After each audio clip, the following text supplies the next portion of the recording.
Yale Podcast Network.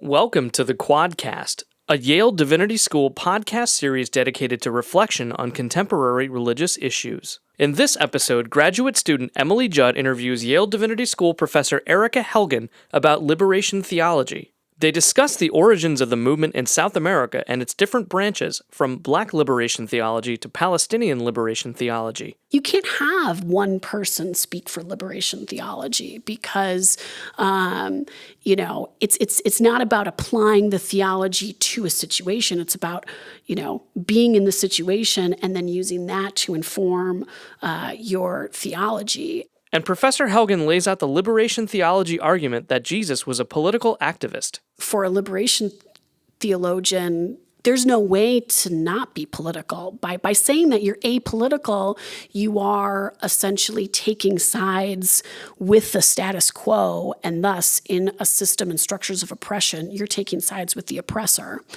And liberation theologians would say Jesus took sides, but he took sides with the oppressed. Welcome, Dr. Helgen, to the Quadcast. Thanks for having me. So the Encyclopedia Britannica defines liberation theology as a religious movement that seeks to apply faith by aiding the poor and oppressed through involvement in political and civic affairs.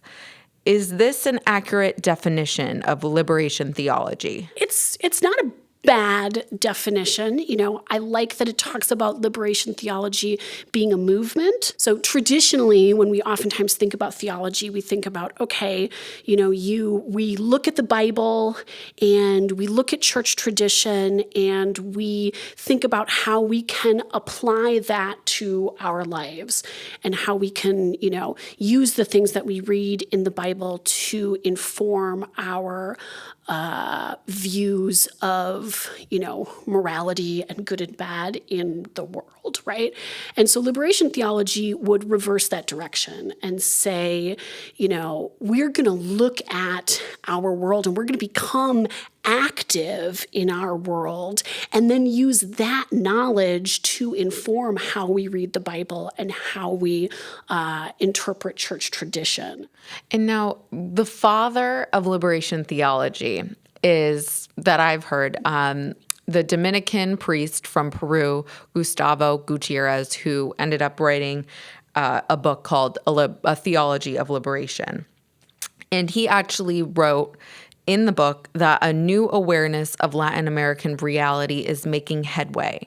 They believe that there can be authentic development for Latin America only if there's liberation from the domination exercised by the great capitalist countries, especially by the most powerful, the United States of America, end quote. So critics of liberation theology, especially in the United States, argue that it's anti-capitalist and it's anti-United States. Is that a fair assessment? So liberation theology, especially as it was conceived, was concerned with issues of imperialism, and it was anti-imperialist. And so, United States as being, for Latin Americans, an imperial force or an imperialist force, that was something that liberation theologians were always concerned about. Liberation theologians were concerned, especially in the 1960s and 70s, but especially the 1960s, with what's called dependency theory. And so this was the idea that countries, nation states, enter into, dependent relationships. And so that Latin American countries, their economies were dependent upon these imperialist nations like the United States. And so, a part of the argument of liberation theology, was not just let's look at these structures of oppression within our countries and our societies, but let's look at the structures of oppression on a global scale between different nation states. So, that was always a concern of theirs. And, when you say anti-capitalist, they were critiquing and criticizing capitalism. And, but that was not so the Catholic Church has always had its critiques of capitalism. I mean, I say always, but, 1891, Rerum Novarum, there's always been concern about, the excesses of capitalism. And for sure, liberation theologians believed that capitalism created structures of oppression in their societies. And so the Vatican newspaper, when Pope Francis was elected, said that liberation theology can no longer remain in the shadows to which it's been relegated to for some years. Pope John Paul II curbed the movement's influence during his pontificate by appointing bishops in Latin America that weren't subscribing to liberation theology. Is there evidence that Pope Francis is a proponent of liberation theology? He's obviously from Latin America, from Argentina. I mean, yeah, I would say Pope Francis, supports liberation theology. I mean, again, I would also sort of emphasize how much of liberation theology, has become, what we think of as kind of our, you could call it mainstream Catholic social teaching. But, Pope Francis definitely in putting, his emphasis on not just, the poor, but also, he's talked a lot about oppression and structures of oppression and justice, he words that he, you can see a lot of liberation theology in what he's been talking about. He always, liberation theologians also, talked a lot about kind of making the Catholic Church itself as an institution a more just and equal place. And you can see Pope Francis talking a lot about how, we need to push back against clericalism and, we need to try to, make the church itself a more equal place. But I think what many people point to, I mean, there's the more obvious moves of Pope Francis to, invite Gustavo Gutierrez to the Vatican. Father of liberation theology. Yes, Gustavo Gutierrez, who may see as the father of liberation theology, to the Vatican. The canonization of Archbishop Oscar Romero, who, was a proponent of liberation theology and, fighting for justice in El Salvador. And for that, he was assassinated. And so, he's now being canonized as a saint. Now, one branch of liberation theology that's particularly popular and relevant in North America is Black liberation theology.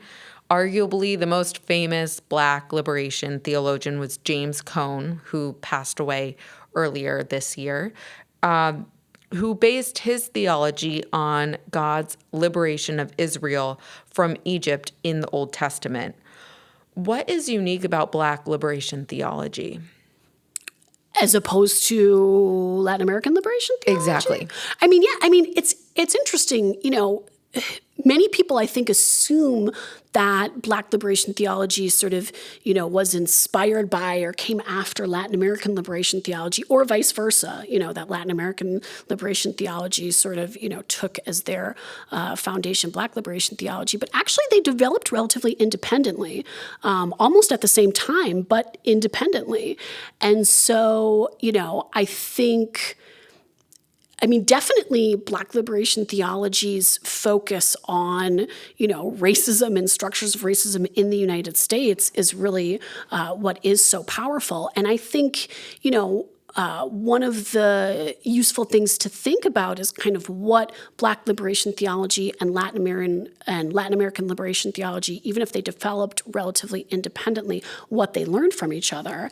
And I think, Latin American liberation theology, because it was so focused on class and structures of economic and political oppression, that race was not something that liberation theologians Jones talked about that much, especially, and again, when we talk about this, we always need to be mindful of sort of when we're talking about, so early liberation theology, wasn't as... Like in the 1960s, yeah, 70s? 60s, 70s, right, was not really looking at these questions. And I think, from interactions with Black liberation theology, that definitely, exposed sort of something that was lacking in Latin American liberation theology. Now, one other branch of liberation theology that is garnering worldwide attention is Palestinian liberation theology. Christian Palestinians living in the occupied territories are using this theology to interpret the Bible. But unlike James Cone, Palestinian liberation theology largely abandons the Old Testament, which it says has been interpreted as endorsing Israel as a land for Jewish people only. And so instead, it focuses on the New Testament and Jesus' life as a Palestinian living under the Roman Empire. So how can the book of Exodus in the Old Testament, it's a text that's crucial to Black liberation theology, how can that be rejected completely kind of by another strand? Who speaks for liberation theology? Ooh, who speaks for liberation theology? I mean, that is the question, right? I mean, when we talk about liberation theology, it's not one cohesive whole, right? Again, because of this methodology of theology being a second step, that first step of, is extremely contextual, right? And so it's going to be different in Latin America. It's going to be different in North America. It's going to be different when you're speaking about the Israel-Palestine conflict. And so... It's so interesting to me that there's not even one, I guess, foundational scripture. I would have thought before learning about all these different strands of liberation theology that there was, one mission statement kind of from the Bible that, really defined it. But I found it interesting that the different branches or different movements of liberation theology have different biblical inspirations. For sure. I mean, and that I think is... that is a reflection of, the sort of the different way that people have understood and thought about and used liberation theology, because it's, there's a quote from Gustavo Gutierrez when he was, again, Gustavo Gutierrez, one of the founders of Latin American liberation theology.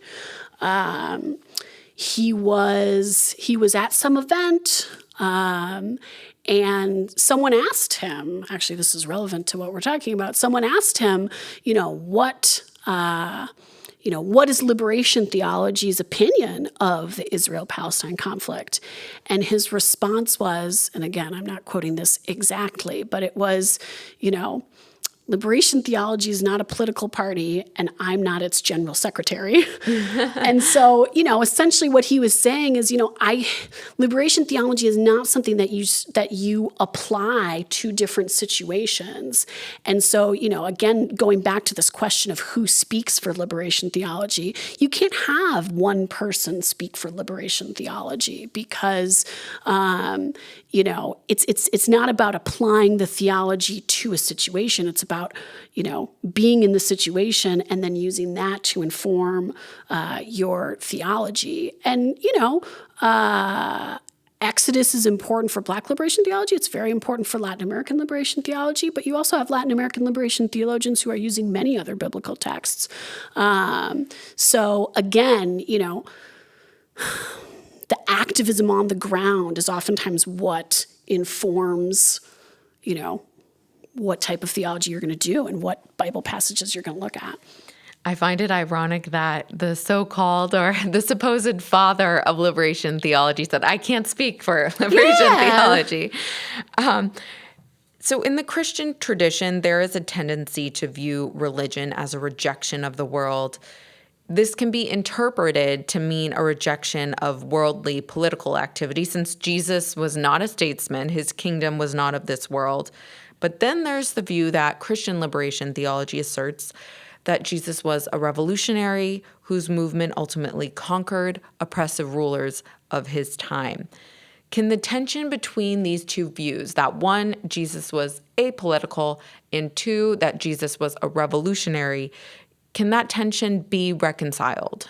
I mean, no, in the sense that, I mean, I think one of liberation theology's kind of foundational, ideas is that there is no sort of reading of the Bible that's apolitical, and there's no way. And Jesus was not apolitical. I mean, I think Christian Smith, who's a sociologist, talked about liberation theology's view of Jesus and said, liberation theologians believed that he was political but not politicized, and that he was spiritual but not spiritualized. And so this idea that, how we understand political is, for a liberation theologian, there's no way to not be political. By saying that you're apolitical, you are essentially taking sides with the status quo, and thus, in a system and structures of oppression, you're taking sides with the oppressor. And liberation theologians would say Jesus took sides, but he took sides with the oppressed. And so I think, there's no way to reconcile those, but there's also, if we think about the meaning of political and apolitical, that's where I think liberation theologians made some of their kind of, deepest, most foundational points. Well, Dr. Helgen. Oh, is that it? Yes. Thank you so much for joining us you. today. I feel like I've gotten a real idea of liberation theology and how diverse it is. It is very diverse. Thank you. Yeah. No, thanks for having me. This was wonderful.